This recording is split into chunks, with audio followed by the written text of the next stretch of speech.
ஆண்டவரும் மீட்பருமாகிய இயேசு கிறிஸ்துவின் ஈடிணையற்ற நாமத்தினாலே அனைவருக்கும் புது வருட நல்வாழ்த்துக்களை தெரிவித்துக் கொள்கிறேன்.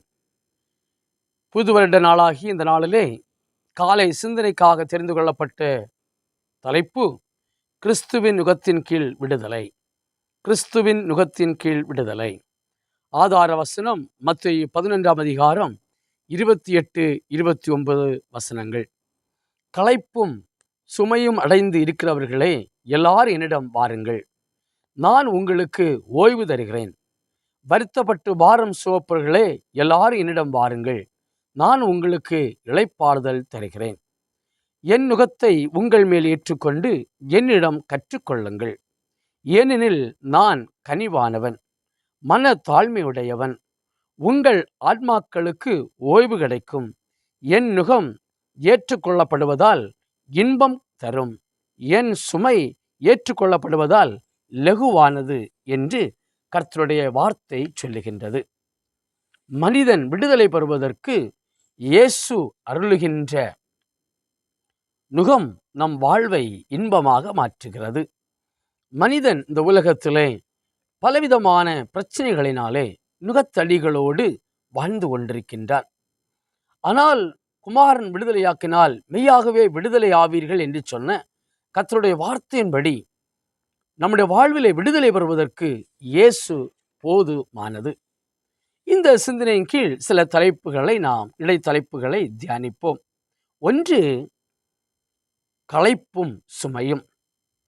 பாவம், துன்பம், பிரச்சனைகளால் களைப்பும் சுமையுமாக மனிதன் வாழ்கின்றான். விடுதலைக்காக ஏங்கி தவிக்கின்றான். ஆகவே விடுதலை பெறுவதற்காக மனிதன் அலைந்து திரிகின்றான்.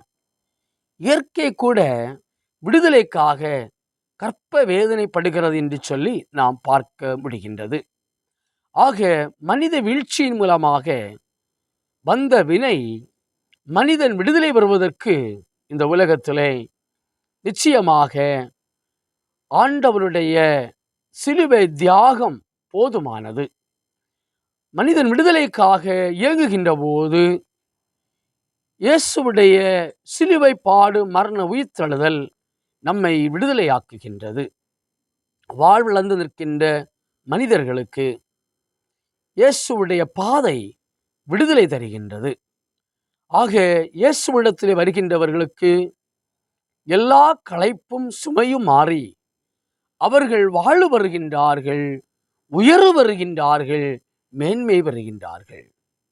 ஆண்டவர் நம்மை நடத்தி வந்த பாதைகளை எண்ணி பார்க்கின்ற போது எத்தனையோ விதமான களைப்புகள், எத்தனை விதமான சுமைகள் நம்மை இந்த உலகத்தால் நாம் சுமந்து திரிந்தோம்.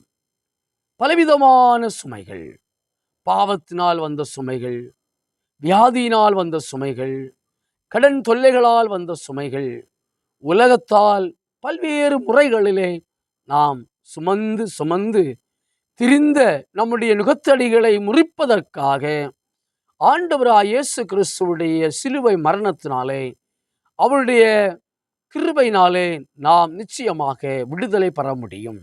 ஆகவே களைப்பையும் சுமையையும் விட்டு புதிய ஆண்டிலே இயேசுவுடைய வார்த்தைக்கு நேராக கடந்து வருகின்ற போது நிச்சயமாக நாம் விடுதலை பெறுவோம்.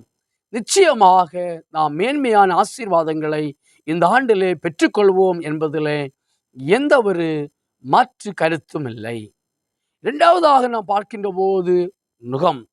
கிறிஸ்துவின் ஆட்சி, அவரது வார்த்தைகள், அவருடைய வழி நமக்கு விடுதலை தருகின்றது. ஆண்டவராய் இயேசு கிறிஸ்துவுடைய நுகத்தடியில் நாம் அமர்ந்து கற்றுக்கொள்ள வேண்டும். அவருடைய நுகத்துக்கு முன்பாக அமர்ந்து நாம் கற்றுக்கொள்ள வேண்டும். அப்பொழுது உலகத்தின் நுகங்கள் நம்மை பீறி போடாதபடிக்கு கிறிஸ்துவுடைய நுகமாகிய வார்த்தை, கிறிஸ்துவுடைய வழி, கிறிஸ்துவுடைய சாயல், கிறிஸ்துவுடைய திருப்பணி நம்முடைய வாழ்வை உயிர்ப்பிக்கும். ஆகவே என்னிடத்திலே அமர்ந்து கற்றுக்கொள்ளுங்கள் என்று ஆண்டவர் குறிப்பிடுகின்றார். ஆகவே நம்முடைய உலக பிரகாரமான நுகத்தடிகளை விட்டு கிறிஸ்துவின் நுகத்தை ஏற்றுக்கொள்ளுகின்ற போது கிறிஸ்துவுடைய நுகத்தை நாம் ஏற்றுக்கொள்கின்ற போது நிச்சயமாக அது லகுவாக, அது நம்முடைய வாழ்வை உயிர்ப்பிக்கிறதாக, நம்முடைய வாழ்வை ஆசீர்வதிக்கின்ற ஒன்றாக மாறும். நம்முடைய வாழ்வு விடுதலை வரும், நம்முடைய ஆத்மா விடுதலை வரும் என்று நாம் பார்க்கின்றோம்.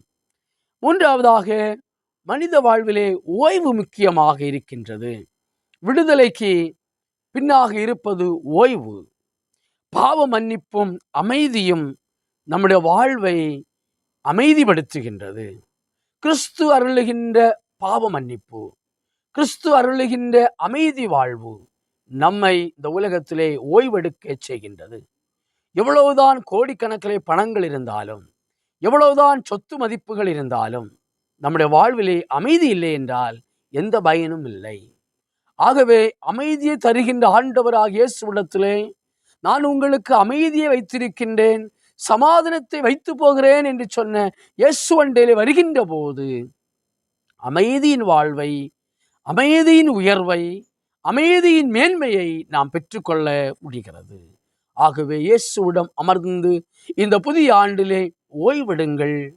அவரிடத்திலே அமர்ந்து கற்றுக்கொள்கின்ற போது அமைதி வாழ்வை நாம் பெற்றுக்கொள்ள முடிகின்றது.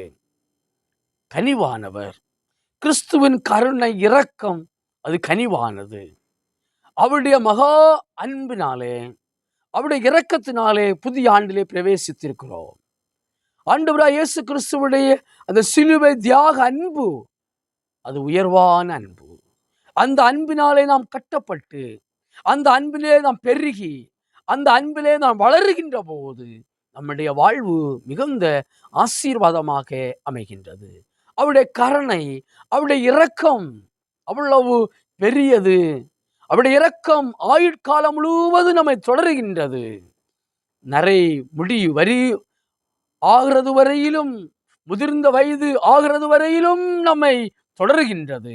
புதிய ஆண்டிலே பிரவேசித்திருக்கின்ற நாம் ஆயுள் நாட்கள் நாம் பெருகுவதற்கு, நம்முடைய ஆயுசு நாட்கள் இன்னும் பெருகுவதற்கு அவருடைய கிருபையும் அவருடைய இரக்கமும் போதுமானது. புதிய ஆண்டிலே அவருடைய கிருபையும் இரக்கத்தையும் நாடுவோம்.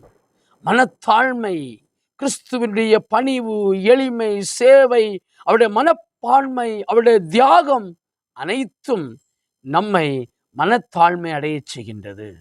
கிறிஸ்துவின் பிறப்பு முதல் இறப்பு வரையிலும் அவருடைய மனத்தாழ்மையை காண முடிகிறது. எவ்வளவோ பாடுகள், எவ்வளவோ வேதனைகள், எவ்வளவோ துன்பங்கள். இயேசுவின் பிறப்பிலே இக்குழந்தையை கொலை செய்வதற்கு யோரோதுடைய திட்டமிடுதல், ஆண்டவராய் இயேசு கிறிஸ்துவுடைய உயிர்த்தெழுதலிலே, இயேசுவின் உயிர்த்தெழுதல் நம்பிக்கையை அளிப்பதற்காக அங்கே லஞ்சம் கொடுக்கப்படுகிறது. இன்றைய உலகம் லஞ்சத்தால் நிறைந்திருக்கிறது. பணம் பணம் என்று மனிதன் ஓடிக்கொண்டிருக்கிறான். பணத்தினால் எதையும் சாதிக்கலாம் என்று ஓடிக்கொண்டிருக்கிறான். பெருமையோடு மேட்டுமையோடு வாழ்ந்து கொண்டிருக்கிறான். பணம் அழியும், மனத்தாழ்மை நிலைநிற்கும் என்று சொல்லி பார்க்கிறோம். பணத்தினாலே எதையும் சாதிக்க முடியாது. சாதித்து விட்டால் அது அழிவுக்கு நேராக கொண்டு செல்லும். மனத்தாழ்மையோ இயேசுவின் பாதையிலே கொண்டு வரும். ஆகவே இயேசுவின் பாதையிலே வருவதற்கு இந்த உலகத்தின் பொருட்கள் அல்ல, உலகத்தின் சுற்றின்பங்கள் அல்ல, இயேசு சிலுவையிலே காட்டிய பாதையிலே செல்லுகின்ற போது மனத்தாழ்மையை நாம் பெற்றுக்கொள்கிறோம், நீதியை பெற்றுக்கொள்கிறோம், பரிசுத்தத்தை பெற்றுக்கொள்கிறோம், தியாகத்தை பெற்றுக்கொள்கிறோம். ஆம் பிரியமானவர்களே, கிறிஸ்துவின் நுகத்தின் கீழாக விடுதலை பெறுவதற்கு இயேசு போதுமானது என்பதை உணர்ந்து நம்முடைய வாழ்விலே இயேசு அருளுகின்ற ஆசீர்வாதங்களை பெறுவதற்கு களைப்பையும் சுமையும் இறக்கி வைப்போம். இயேசுவின் நுகத்தை ஏற்றுக்கொள்வோம். அவருடைய சமூகத்திலே ஓய்வடிப்போம். அவர் கனிவானவர், அவர் மனத்தாழ்மை உள்ளவர். அதை கற்றுக்கொண்டு இந்த ஆண்டை நிறைவோடு மகிழ்ச்சியோடு வாழ ஆண்டவர் நமக்கு கிருபை செய்வாராக. ஆமேன், ஆமேன்.